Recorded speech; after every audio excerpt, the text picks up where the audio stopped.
with an investigation into the funding and finances of the Scottish National Party. Also this hour, business confidence on the up in the latest economic survey, but most companies aren't seeing an improvement in sales.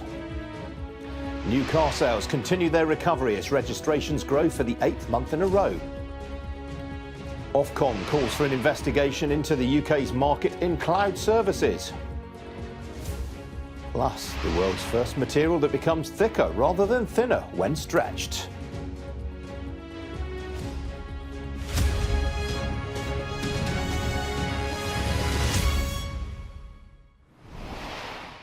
Good morning, this is Inking Live and our business and economic news from the heart of the city. Well, we start with some breaking news. The former Scottish National Party chief executive, Peter Morrill, is understood to have been arrested by Police Scotland over an investigation into the party's finances. Peter Morrill, of course, is the husband of the former First Minister, Nicola Sturgeon. Our political correspondent, Tamara Cohen, is in Westminster. Now, Tamara, there have been a lot of rumours about this police investigation. In particular, there were fundraisings in 2017 and 2019 that appear to be the focus of Police Scotland's investigations.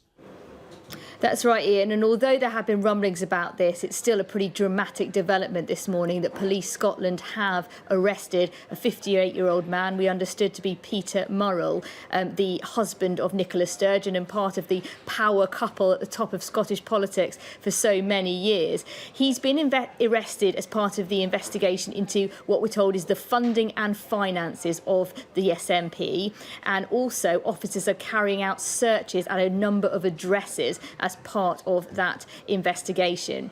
Yes, there are questions about around £600,000 that was raised by SNP supporters for essentially a second referendum and whether that money was spent. There's also been questions for Mr Murrell about a loan he was reported to have given the SNP in 2021 during a time of cash flow problems. Now, you'll remember he actually stepped down as chief executive just over 2 weeks ago after a row about the SNP's membership and the fact that it had dropped by 30,000 over the past year, although senior people from the SNP was told to say publicly that it hadn't. Now, Nicola Sturgeon welcomed him stepping down, saying he'd taken responsibility, but she's always distanced herself from any questions about the party's finances. And you wonder if this is going to be a considerable turning point, especially if Nicola Sturgeon herself is dragged into this investigation at all, given the fact that police are there's no suggestion of it at the moment, but given the fact that police are raiding properties as part of it. So pretty dramatic investigation, and we understand Mr Morrill is being questioned by detectives at the moment. Absolutely. Worth reminding viewers, Tamara, that Peter Morrill had been chief executive of the SNP since 1999. He was a very, very long-standing figure and therefore probably more deeply involved in the party's finances than any other one individual. Absolutely, yes. He's been there for 25 years, and his wife, Nicola Sturgeon, was First Minister, of course, and then Deputy First Minister for 16 years. So these two have really been at the top of the SNP for a very long time. And it presents a big dilemma for the new First Minister, Humza Yousaf. I mean, he described Peter Morrill during the SNP's recent leadership contest as an election winner. He helped bring about the many election victories the SNP have secured over the years. So how far he distances himself from Miss Sturgeon and Mr Morrill, given that he was one of their close allies, and what he says about this investigation is going to be really critical. We know that Mr Yousaf, as First Minister, has promised more transparency, but it's been a time of extraordinary turmoil for the SNP, and I'm sure Labour and the Conservatives will be rubbing their hands. I mean, the Conservative chairman said at the time that Mr Morrill stood down in this membership row a couple of weeks ago that a fish rots from the head, and that's what's happening to the SNP. Labour talked about the wheels falling off the SNP wagon. It's not going to be easy to override the SNP's dominance of Scottish politics, but certainly the arrest of Peter Morrill and implications for Nicola Sturgeon put it in probably the most serious position the SNP have been in since they took over since they've been holding the position of First Minister in 2007. Yeah, worth pointing out tomorrow that not everyone in the SNP was happy with the arrangement. I mean, Joanna Cherry, who's a prominent SNP MP, was very, very critical of the fact that you had a party leader and its chief executive who are a husband and wife couple. She was, and there were others who said so to varying extents. Even during the leadership contest, you saw more criticism of how the SNP have handled the last few months. For example, from Kate Forbes, who didn't win but came close in the leadership contest. She talked about a time of extraordinary turmoil and needing to win back people's trust. So there have been jitters among the SNP, especially when some of these financial questions came to light a couple of years ago. But I think the extent to which Nicola Sturgeon has tried to distance herself from this issue. She was asked about it at the press conference when she announced she was stepping down and essentially said she was nothing to do with it. If it turns out that she is, or that more was known to her than she let on, I think it could be very damaging for the couple who've been so dominant in Scottish politics, so unassailable for such a long time. Tomorrow, just for the benefit of people who may not be in the weeds with this story, of course, it's worth pointing out that all of this really began when the Electoral Commission started looking at SNP finances. Do we have any sort of readout on what conclusions they may have drawn? So all we've been told by Police Scotland, Ian, is that they're looking into the funding and finances of the SNP. So we don't know exactly what they are questioning Peter Morrill about, but certainly there have been questions about, in particular, this £600,000 of donations. They were essentially ring-fenced as a fund for a second referendum, and we know that, of course, the SNP have tried and failed to secure that second referendum, and there are now questions about what exactly happened to that money, and that these questions have been going on for some time. Added to which is another question about a loan that Mr. Murrell is said to have given the SNP 2 years ago in 2021. So all of this has been questioned for some time, and we know that information was passed to the Crown Office a month ago, alleging that some of this money had gone missing.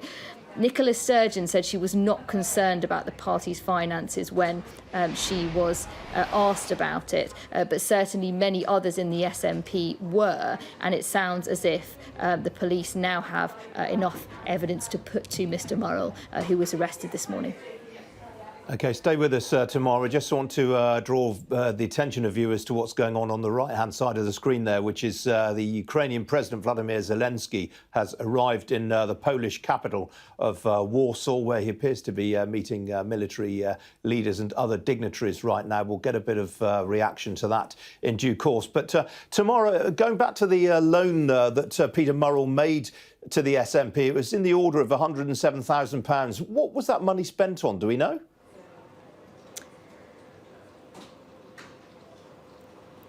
Yes, it's this £107,000 loan, which Nicola Sturgeon has been repeatedly questioned about when she first knew her husband had given it, and she said, I can't recall exactly when I knew that. We don't know exactly what the loan was spent on. We know it was a time of financial difficulty for the SNP.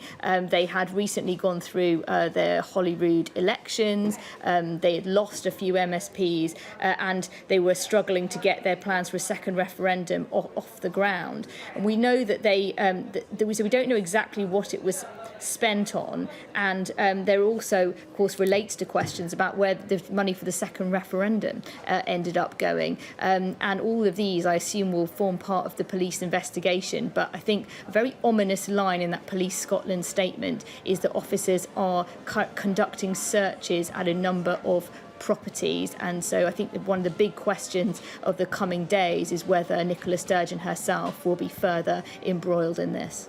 Well, you mentioned those searches tomorrow. I think we may have a still of Police Scotland conducting one of those visits to premises. Any time now, it's going to pop up on the on the screen here. I think that £107,000 loan tomorrow, incidentally, all that was said about it by the party at the time was that it was for working capital purposes. There we go. That is the scene. Regular viewers will recognise that that looks very much like the residential property outside which Nicola Sturgeon was interviewed fairly recently when she stepped down as First Minister. So that is a shot from those premises. Tamara, you were talking just now about the new First Minister, Humza Yousaf. I mean, he was obviously presented during the leadership campaign as being the continuity candidate, but I guess this does potentially give him the opportunity for a sort of root and branch shake-up of SNP headquarters, should he so wish. I think he'll be under pressure to do that. Yes, he was very much seen as an ally of Nicola Sturgeon. Nicola Sturgeon, we must add, did welcome her husband's resignation on the 18th of March, saying he'd obviously taken responsibility for the issues with the membership. But Humza Yousaf said in the summer that he regarded Peter Morrill as an election winner, someone who'd been crucial to the SNP machine as it was so electorally successful in Scotland. I think it will be up to him now to bring the greater transparency that he talked about when he became First Minister, and it's been a time of extraordinary turmoil for the SNP over the last few weeks. I think he's got many challenges coming up, not least a difficult by-election on the horizon in West Hamilton, but he's also now got the challenge of trying to overhaul some of the processes, and that work may have to wait now until the police conclude their inquiries and we see whether anyone else beyond Mr. Morrill is implicated in this investigation. Tamara, are you surprised that the timing of this particular development? I mean, it's been well known that people have been looking into the funding of the SNP for quite a while now.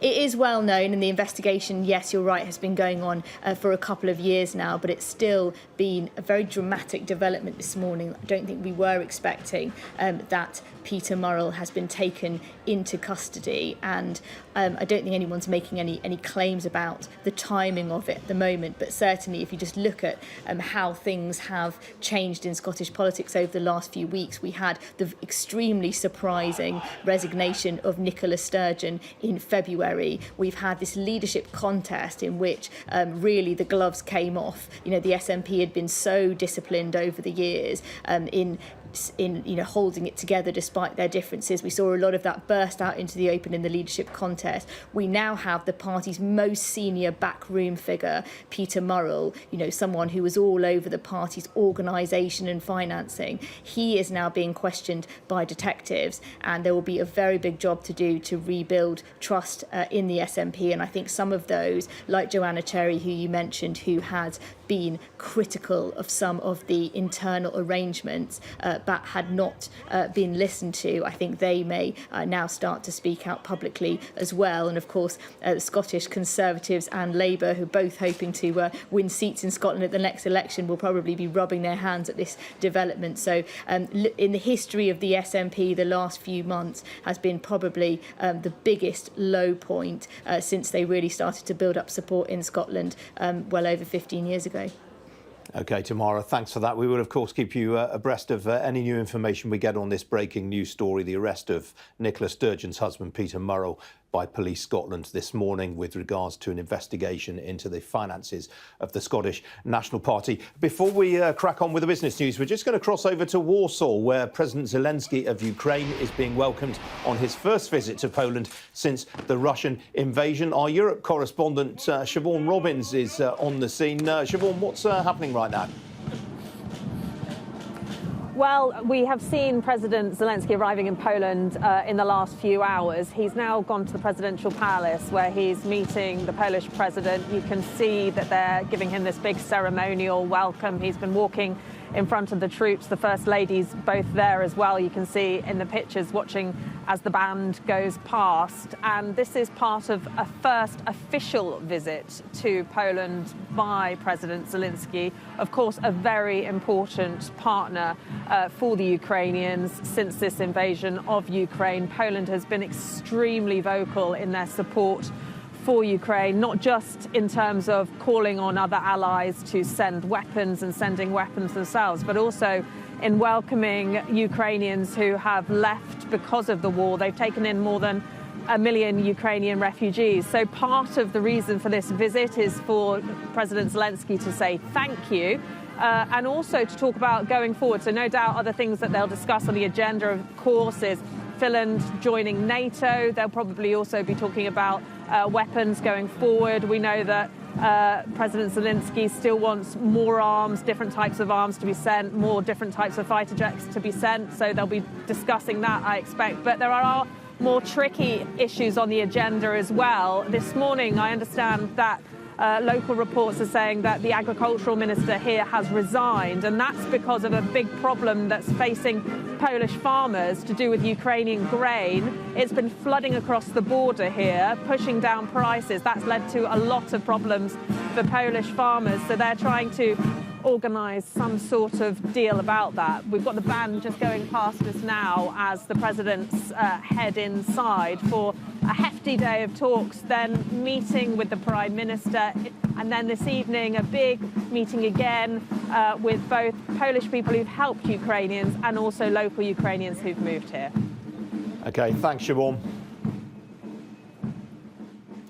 And more breaking news. And in the last hour, figures have been published suggesting that the UK services sector continued to grow last month. The Purchasing Managers Index survey data published by S&P Global, in which anything above 50 represents growth and anything below that a contraction, came in at 52.9 for March. That was down from 53.5 in February, but still consistent with growth. Well, S&P Global said the figures were supported by the fastest increase in new order volumes for a year, which reflected greater confidence among clients in both domestic and international markets. And we're going to stay with that theme now because more than half of UK firms, some 52%, believe their turnover will rise over the next 12 months. That's the good news. The bad news is that just 1 in 3 firms have seen their turnover increase during the first 3 months of this year, while a majority see no improvement in business conditions. Well, those are the main findings in the latest quarterly economic survey from the British Chambers of Commerce, whose Director General Siobhan Haviland joins me now. Siobhan, welcome to you. I mean, on the whole, there appears to be a bit more optimism around. Yeah, it's nice to see a bit of an uplift in confidence there, Ian, in this quarter. Remember, we are coming from last year where it was particularly difficult, political instability, spiralling energy costs, and of course, talk of a recession at the end of last year. So the beginning of this year is definitely seeing more positive news. That confidence is good. We are yet to see that sort of filter through to sales or an uplift in investment. And we are still hearing from businesses that the trouble getting people in labour and the energy bills are a challenge, but good to see some increase in confidence. Yeah, I mean, when you ask members about an increase in turnover, are we talking here about a genuine rise in sales volumes or activity, or just numbers that have been flattered by a bit of inflation? So, I mean, that turnover number is looking ahead. So they're looking ahead in a positive way.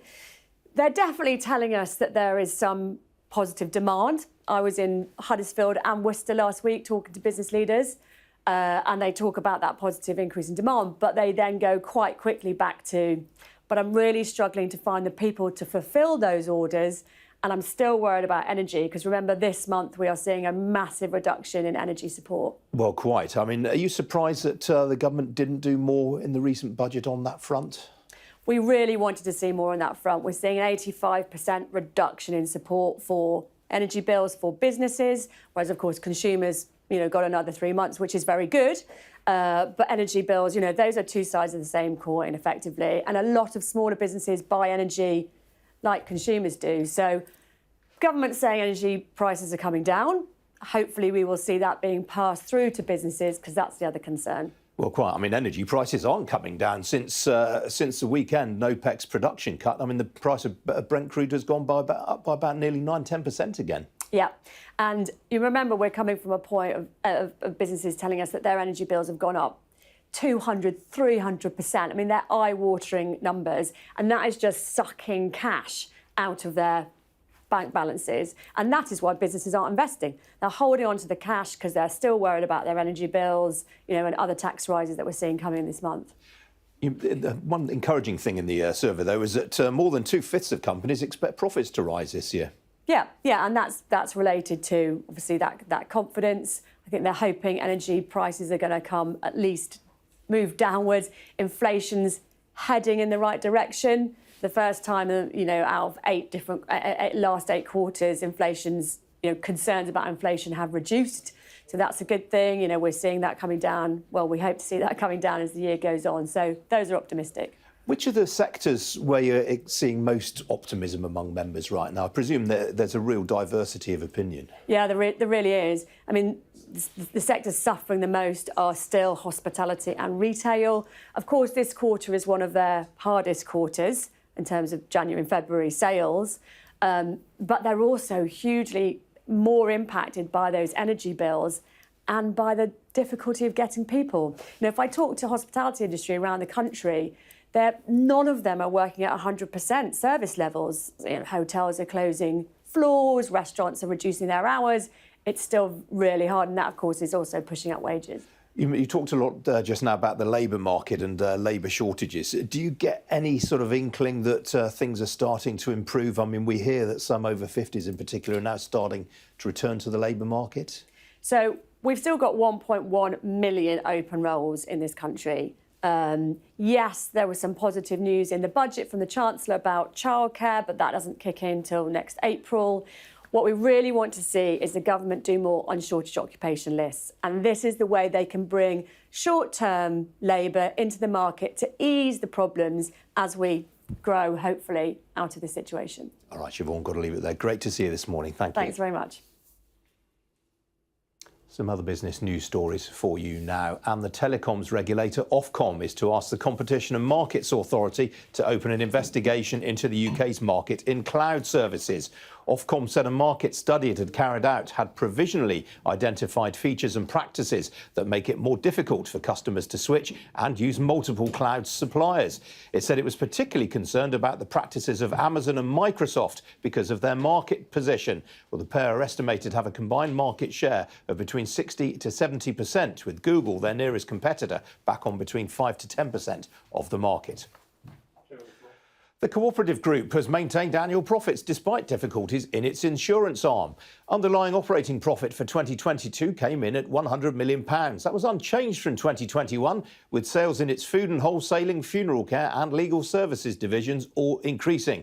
Income in its insurance business, however, fell due to a contraction in the motor insurance market. Well, Alan Leighton, the Co-op's chairman, said it was an encouraging performance given the inflationary challenges facing most consumer-facing businesses. The Co-op's headline pre-tax profits, by the way, surged from £57 million to £247 million. That was following the sale of its petrol forecourt business in October last year. The gaming group Entain is buying the Israeli sports results application 365 Scores for £120 million. Entain, which owns the bookmakers Ladbrokes and Coral, as well as other betting and gaming brands including Sporting Bet and Gala Bingo, said the acquisition would provide customers with a broader offering of interactive content and experiences. Well, 365 Scores, which was founded by 4 former comrades from the Israeli Armed Forces, provides scores and sports information, editorial and social content and sports-focused free-to-play games to more than 15 million active users. And the drugs giant AstraZeneca said this morning that clinical trials involving a combination of 2 of its cancer treatments had proved effective in treating advanced high-grade epithelial ovarian cancer. Well, the company said that combining Lynparza, which is an existing ovarian cancer treatment, and Imfinzi, which is a treatment for bladder cancer, had shown statistically significant and clinically meaningful improvement in progression-free survival rates when patients had also received chemotherapy and an existing treatment. Now, new car sales rose in March for the 8th consecutive month, while it was the biggest ever month for battery electric car registrations. The monthly new car registration figures from the Society of Motor Manufacturers and Traders reveal that new registrations were up 18.2% on March last year. It said this was partly due to a surge in deliveries for large fleets, which accounted for nearly 49% of new registrations during the month. Well, joining me now is Mike Hawes. He's the Chief Executive of the SMMT. Mike, good to see you this morning. I mean, March is always a big month because it's a new plate month, but even so, this is a pretty strong showing. It is. I mean, we were pleasantly surprised at just how strong it is. I mean, we have been growing, as you said, for a number of months, but March is a critical month. It kind of sets the tone for the year. We do have to put it into perspective. So 18% growth, I mean, it's fantastic given the current economic conditions, but we're still about 37% below the pre-pandemic level. So show just how far we've got to get back towards recovery. So what's been driving this? Is it the fact that March is a big new plate month? Is there more choice for consumers? Are there more products coming onto the market? It's all of the above, but I think the biggest issue is, given we've had such a constrained supply, production, there's been shortage of semiconductors and other supply chain parts for 2 or 3 years now, predominantly due to the pandemic, that is gradually beginning to ease. And so that's helping put more product into the market, as well as the investments that you mentioned coming from from manufacturers, especially in electric vehicles. We're able to get more through into the customers' hands, especially in the fleets. Well, that's a very moot point, because obviously last week the government has mandated the industry with selling a certain proportion of electric vehicles as part of overall sales. Is the industry going to hit next year's target? It's 22%, I think. We have to hit it. We've seen the consultation announced last week. There's regulation coming in the end of the year. The government's been very clear that that's the trajectory that it wants to see from the UK. The challenge, obviously, is that this is a really short time frame to, announce a consultation on a regulation to start 9 months later. Gives manufacturers very little time to plan their products. What we are seeing in terms of demand for electric vehicles is, whilst the numbers are going up, the market share is a bit static at the moment. So we need to overcome some of the challenges of that. Part of that's affordability, but the biggest issue is charging infrastructure, people's reticence to make the transition if you can't be sure we're going to charge. Well, absolutely. And what about the inventory, though? I mean, is the inventory going to be there this time next year to hit that target? It's easy. It depends just how big the market is. I mean, as I said, we expect the market to grow over the next couple of years because we're in a long period of recovery, considering how wretched the last 3 years were. So we're beginning to see an easing of that supply. But, the target for next year will be 22% by brand of EVs. For the industry across the March just gone, it was 16.2%. Yeah, that's really difficult for the likes of, Jaguar Land Rover, for example, isn't it? Which, of course, is still very heavily geared to diesel. There's some flexibilities that's been proposed, which allows, certain manufacturers, if they can see they've got the launches coming in the next couple of years, they can effectively sort of borrow against that, because when these companies make that shift, they'll make it quickly, and they'll make it in a big way. So every industry, every brand is heading towards that same destination, just on slightly different trajectories. And looking out longer term, obviously the EU has just watered down the targets by which the internal combustion engine is going to be phased out. The UK government's sticking to it, and ours were already more ambitious than the EU. Mistake? I think the government's been very clear. It's been zero means zero. But I think what we need to be looking at is certain applications where electrification might not in the immediate term lend itself so readily. A lot of the focus is on cars and vans, and they can electrify. But when you're thinking about heavy goods vehicles, coaches, for instance, electrification may not readily work for them. So having a more open-minded approach to some of these other technologies, which can still be zero emission, tailpipe, can certainly open up affordable transition to net zero, because if you're going to deliver net zero, you have to decarbonise road transport. In the meantime, looking at back to these latest figures, these monthly figures, I mean, in terms of popularity among sales types, it's still the Super Mini. Yeah, it's still. I mean, this is one of the issues for the industry, because that is still the biggest selling segment. It's one of the more affordable segments, but of course, affordability and trying to make that shift towards electrification, which is a more expensive technology moment, poses real challenges for the industry. How would you make affordable vehicles which are electric and in demand by consumers? It's a conundrum, but the level of investment is massive to try and overcome that. I take it that is not necessarily the Super Minis, and not necessarily what the big fleet buyers are going for right now. They buy a mixture, and that's one of the more encouraging things to see over the past month or two, is that because of that releasing of supply, you're able to fulfil some of those demands. There is still a long order bank, but what the great thing about the market is that diversity and increasingly availability of electric cars in all segments of the market. All right, Mike, got to leave it there. Good to see you this morning. Thank you. We're going to go back now to the breaking news that we brought you at the top of the hour, which is that the former Scottish National Party Chief Executive Peter Morrill is understood to have been arrested by Police Scotland over an investigation into the party's finances. Peter Morrill is, of course, the husband of Nicola Sturgeon, the former First Minister of Scotland. Our political correspondent Tamara Cohen is in Westminster. Tamara, what have you learned in the last 20 minutes or so?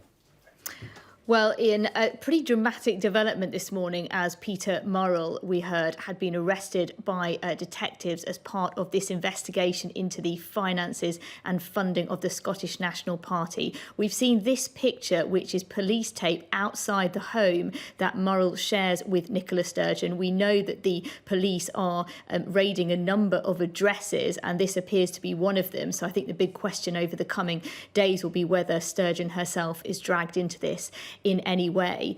What this is all about, it dates back to the missing £600,000. This was a drive by the SNP to raise funds for a second independence referendum. It began back in 2017. They raised £667,000 from activists over the years, and the complaint made to police was that this money had gone missing. They could not account for very much of it, to the point that a couple of years ago the SNP were in such financial difficulty that Peter Morrill, who has been chief executive of the SNP for more than 20 years, actually gave them a personal loan of £100,000. And there were questions about that and why it was not declared properly. So all of this has been looked into by the police, and we understand that the police did actually speak to other senior officials in the SNP in the last week or two. But now Mr. Murrell has been arrested and is being questioned over what happened there. So he and Nicola Sturgeon, very much the power couple of the SNP over the years. He was also seen as key to the SNP's election success. But now what he was doing behind the scenes very much being called into question. Tomorrow we're getting reaction now from some of the other political parties in Scotland. I gather the Scottish Labour Party have called this a deeply disturbing development. Yes, that's right. I've just heard actually from Ian Murray, who's the Labour's shadow Scottish secretary, and he said this is a deeply concerning development and the Police Scotland investigation must be allowed to proceed without interference. Mr. Murray told me for too long a culture of secrecy and cover-up has been allowed to fester at the heart of the SNP. We need the new First Minister Humza Yousaf and the former First Minister Nicola Sturgeon to urgently state what they knew and when. Now, you remember that Nicola Sturgeon was asked at this press conference when she made the shock decision to resign as First Minister in February. She was asked what she knew about this £600,000, and she said she just wanted the police to do their work. She was asked in an interview by Beth Rigby last month whether the police had spoken to her in that part of their investigation, and she said no, they hadn't. But the police certainly seem to be at the property now where Sturgeon and Murrell live, and he's being questioned by detectives this morning. So I'm sure we'll have opposition parties rubbing their hands about this latest development. And it comes after concerns had been expressed even within the SNP ranks about the fact that there had been such dominance over the party by this pair. You had Joanna Cherry, SNP MP. She said a couple of years ago when this police investigation began that Peter Morrill should not continue as chief executive. And in fact, when the police investigation was first launched back in 2021, there were quite a few resignations, including of the party's treasurer, who said that he'd not been given enough information to do his job. So it may well be that quite a lot ends up coming out in the coming months about who knew what about the SNP's finances. And after a period in which Nicola Sturgeon was so dominant and so incredibly popular as SNP First Minister, this could be a fall from grace for both of them. OK, Tamara, thanks for that.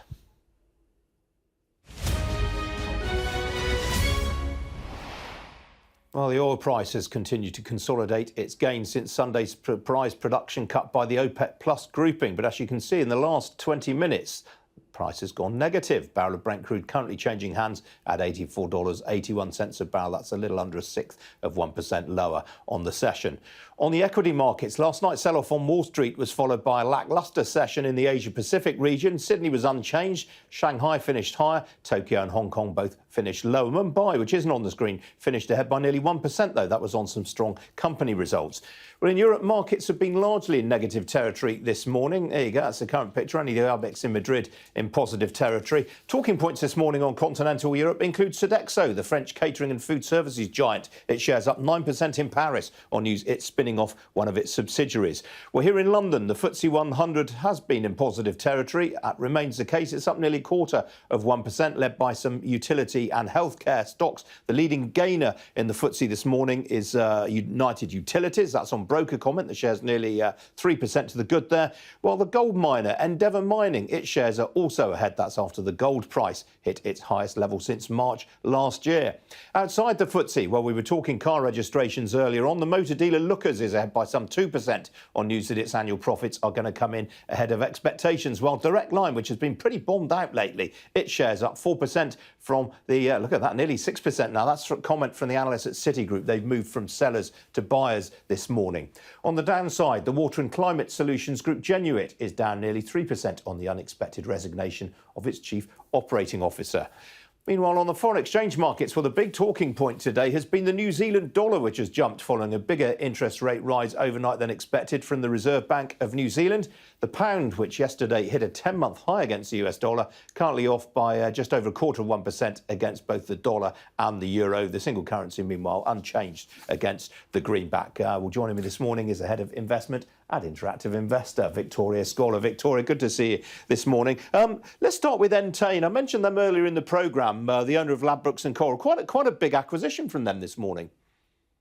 Yeah, that's right. It's acquiring sports media business 365 Scores for its entire share capital for a consideration of $150 million with a payment of up to $10 million.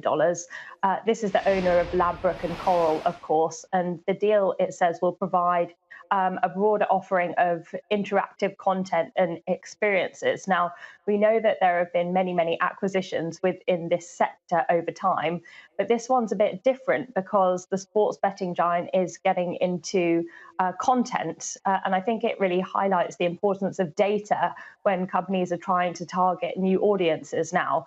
But Entain has had a bit of a tough time lately, in stark contrast to its rival Flutter, which is one of the best performing stocks on the FTSE 100 over the last year. There was speculation that Entain could have been acquired by MGM Resorts earlier in the year. We were looking for another bid. That didn't materialise, and so now that M&A premium appears to be fading and weighing on its share price. Absolutely. Now, what about the pound, Victoria? It hit a 10-month high yesterday. It's come off a little bit this morning, but I mean, sterling is probably the best performing major currency this year. This is all about interest rate expectations, of course. It is. It feels as though King Dollar is losing its crown. We know that the greenback was very much in favour among investors last year when we got that aggressive phase of rate hikes from the Fed. This year, things are turning around. We're heading towards the peak of the Fed's rate hiking cycle, and there are fears of a US recession, and that's kind of taking the wind out of the sails of the dollar, and other currencies, including the pound, are benefiting from that, which is why sterling has rallied to a 10-month high. We also had some disappointing US data out yesterday. US manufacturing data came in soft, and job openings as well. The labour market has been a bright spot for the US economy, but even that is struggling now, again, raising fears of a US recession. So we're seeing that flight away from the dollar towards other currencies instead. We did get that speech yesterday from Hugh Pill, the bank's chief economist, of course, in which he hinted at further rate rises. I mean, what interested me most was the fact that we got this big rate rise overnight from the Reserve Bank of New Zealand. Really caught the markets on the hop. A reminder, I guess, that central banks do like to catch people by surprise on occasions. Yeah, you're right. And it's really interesting when we compare it to what we saw from Australia, with the Reserve Bank of Australia keeping rates on hold this week. But New Zealand has decided to power ahead with this more hawkish move, a 50 basis point rise, whereas the markets were anticipating a 25 basis point increase. So it seems to suggest that New Zealand continues to be concerned about the inflationary backdrop, and it's taking steps accordingly in terms of monetary policy to try to alleviate those price pressures. All right, Victoria, got to leave it there. Good to see you this morning. Thank you.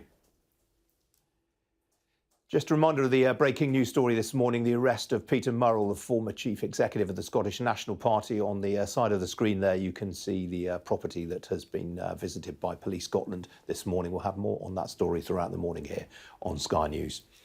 But now, if you've worked in civil engineering, construction, surveying or transport, you may well be familiar with the US company Trimble. The $13 billion technology solutions group, which was a pioneer in the use of GPS satellite technology, supports field mobile workers and professionals in a range of industries, which also include land and agriculture.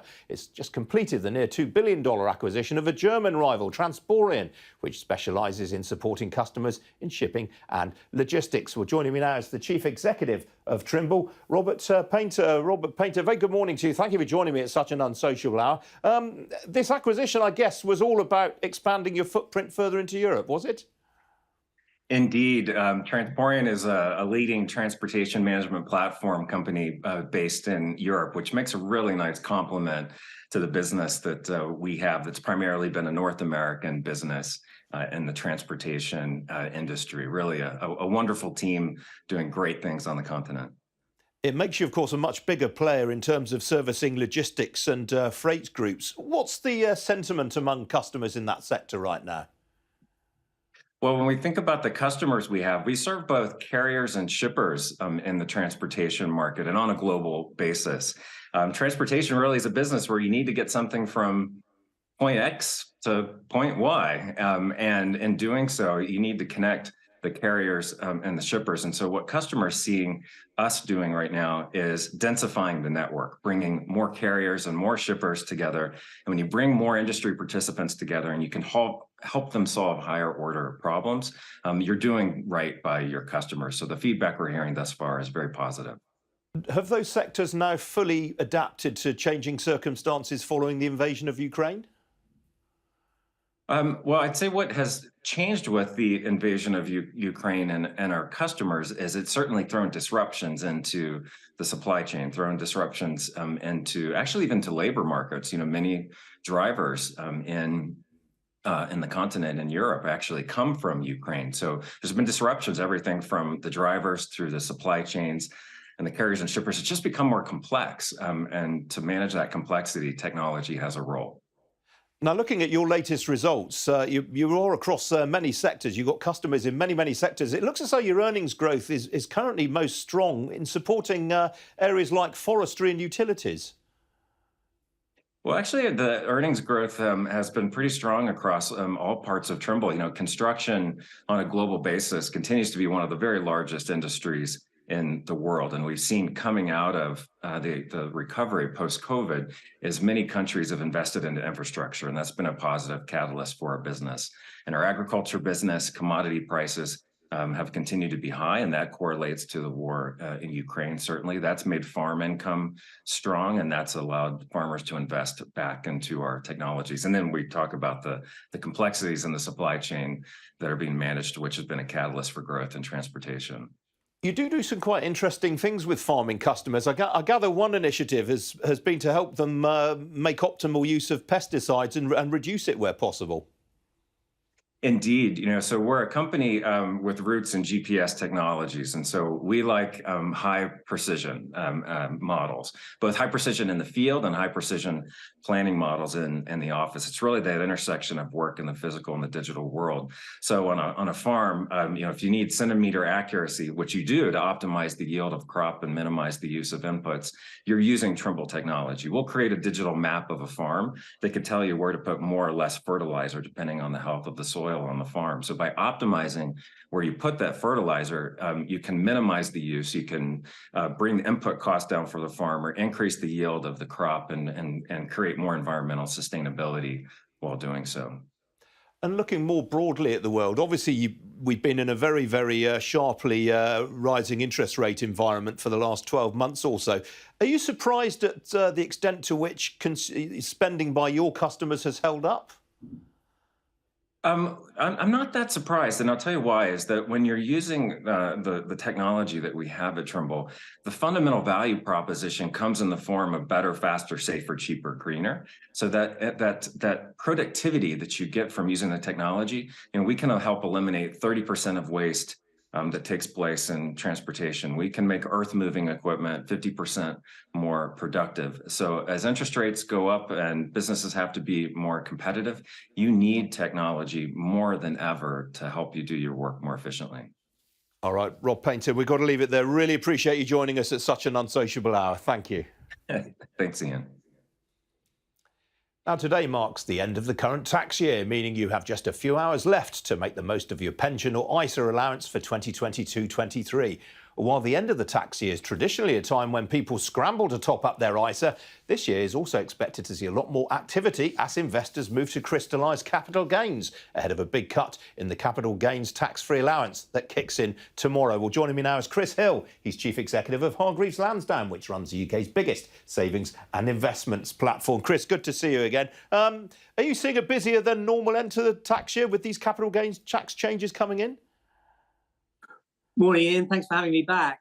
Yes, we are seeing it. It's always a busy time for us. I mean, this will be my 7th tax year end at Hargreaves Lansdown, and I think they're all special in their own unique way. But possibly this one, the most important for a generation. As you say, we've got capital gains tax changes, we've got changes to the dividend allowance, and then of course from tomorrow, the changes in the pension rules are announced. There's no lifetime allowance. So I think we'll then see significant interest in people investing into those pensions. And all of that clearly happening in the context of a crisis of living, cost of living crisis.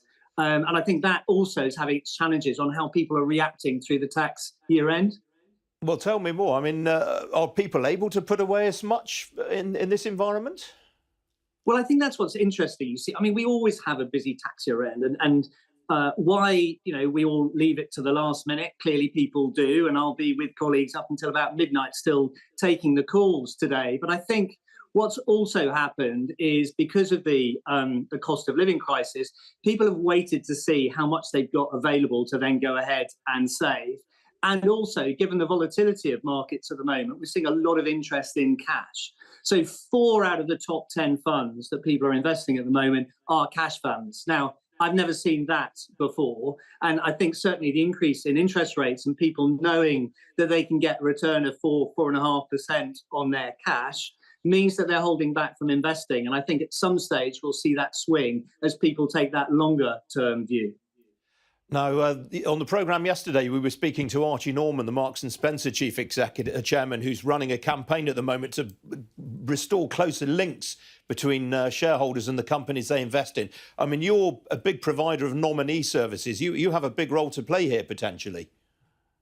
Well, yes, we're the biggest UK investment platform. We've got 1.8 million clients now. So we certainly see ourselves as flying the flag for retail investors. And there's no doubt that retail investing is a growing and will be a significant force in investment in UK capital markets. And it's really important that UK retail shareholders are able to have their say. I mean, of the top 10 shares that people are investing in through tax year end, they're all UK companies. And UK investors are big supporters of the domestic economy and UK companies. Sure, they want diversification, but they do want to invest in UK companies. So it's really important that they have their voice. You've actually just launched a digital service which enables shareholders to cast their votes more easily. What sort of take-up have you had on that? Significant. I think we are at 4 or 5 times the level before. And I think there's more work we can do there to help people to engage and understand. And as a consequence, they'll want to vote their shares, which I think is a significant step up as far as shareholder engagement is concerned. It's quite interesting. I mean, you talked just now about the importance of retail investors. I mean, something like 60% of Americans have shareholdings, they are invested in the stock market. It's only about a third of Britons. Why is that difference, do you think?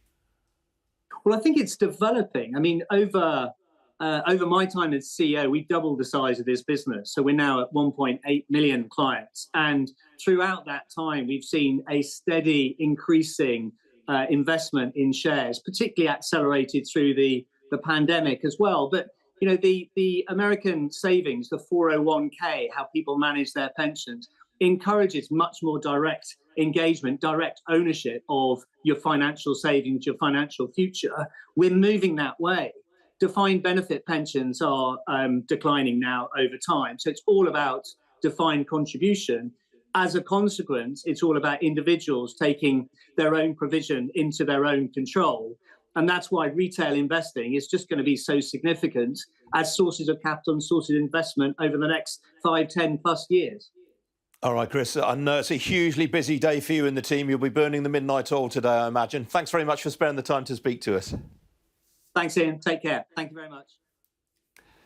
We're going to go back now to the breaking news that we brought you at the top of the hour. The former Scottish National Party chief executive and husband of the former First Minister Nicola Sturgeon, Peter Morrill, is understood to have been arrested by Police Scotland over an investigation into the party's finances. Our Scotland correspondent Conor Gillies joins me now from Glasgow. Conor, what's the latest?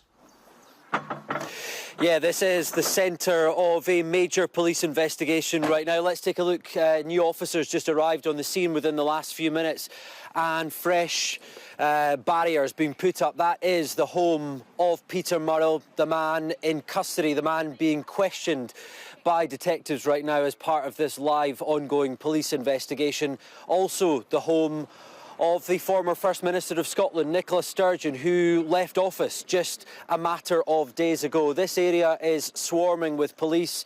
This is the area where they both share a home, and we understand evidence is being gathered, and at the same time Mr Murrell is in custody. You can see a number of officers continuing to come out of that house, and clearly this is a tent that is usually erected for the most serious police investigations, and here we have it outside the home of the former First Minister of Scotland, the former Chief Executive of the Scottish National Party. Let's just take you round for a look round at the other side of the street here. This is a busy street, so let's just watch how we go here. But you can see a number of police vehicles which arrived very early this morning as part of this inquiry. Another angle there, the curtains firmly closed on this home, this property of Peter Morrill and Nicola Sturgeon. And of course this is an investigation centred on party finances and funding.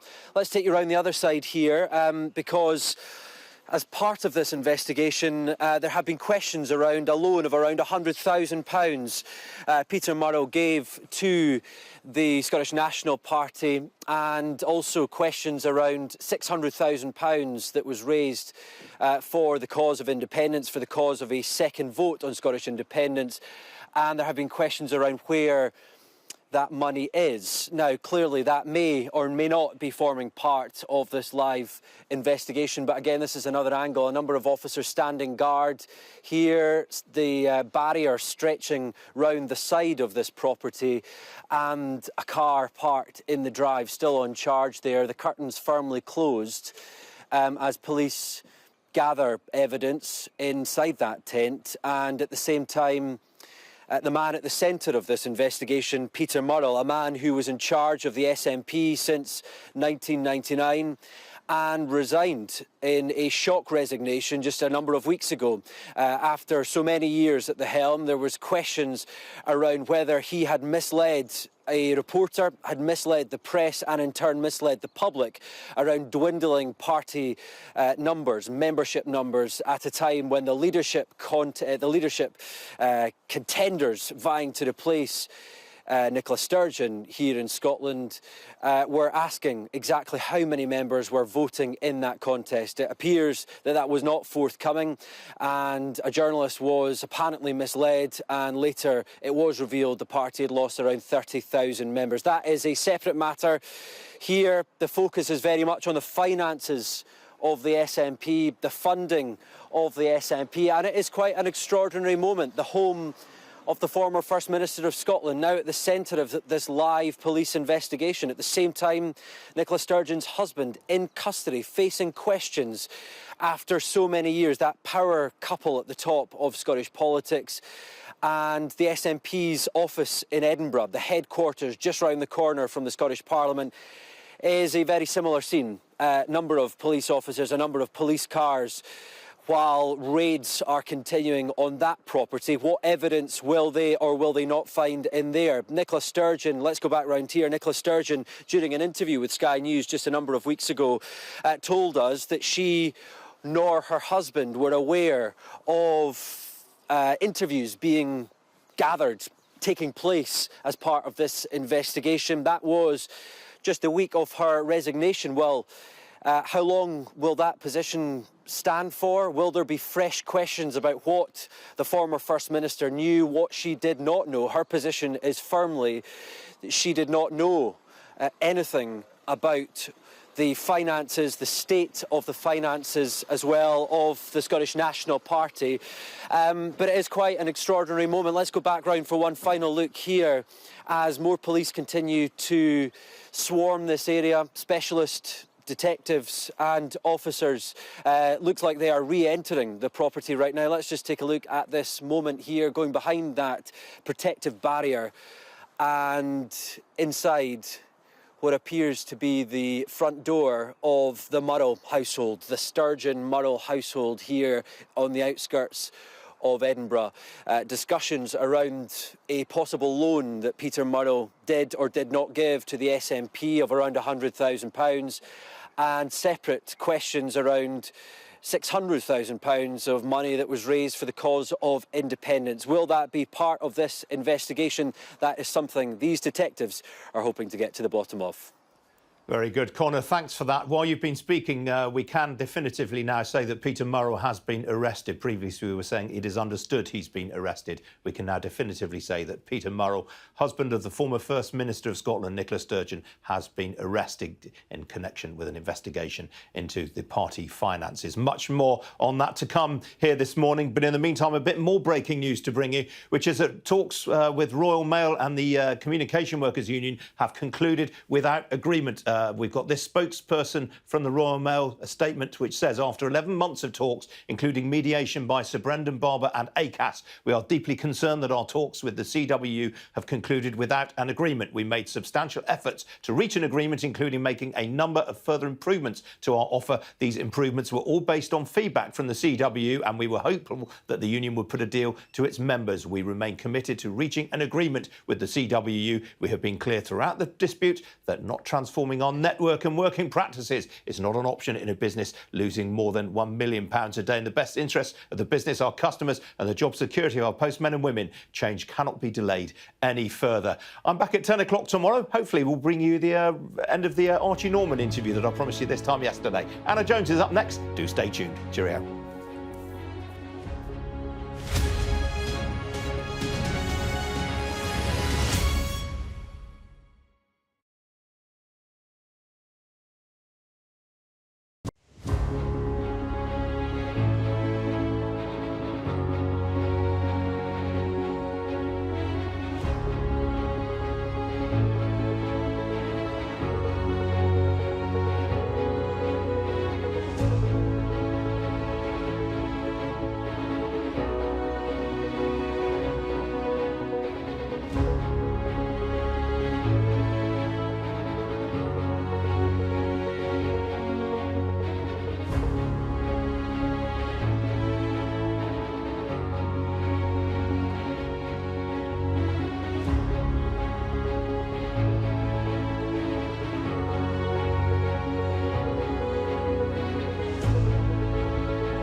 Hello, this is Sky News Today. It's 11 o'clock. The headlines.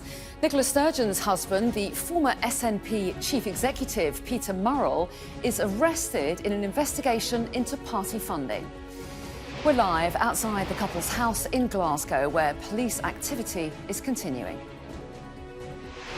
More breaking news this hour. Sky News understands the Home Office will confirm today that this giant barge will house up to 500 migrants in Dorset. Also this morning, this is the scene live as President Zelensky meets his Polish counterpart in his first official visit to Ukraine's neighbour since the war began. The forgotten victims. We hear the stories of the children of convicted sex offenders. I am not allowed to say his name in school because I will get attacked by my friends. Everyone says I can't love him, but I can't stop. After pleading not guilty to 34 criminal charges, Donald Trump tells supporters the US is going to hell. This fake case was brought only to interfere with the upcoming 2024 election, and it should be dropped immediately.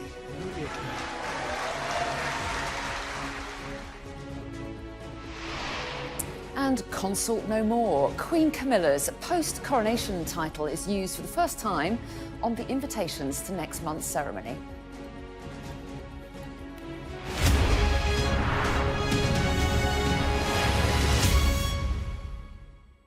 Hello, a very good morning. Nicola Sturgeon's husband, Peter Morrill, has been arrested by police investigating the funding and finances of the Scottish National Party. Mr Morrill stood down as the party's chief executive last month.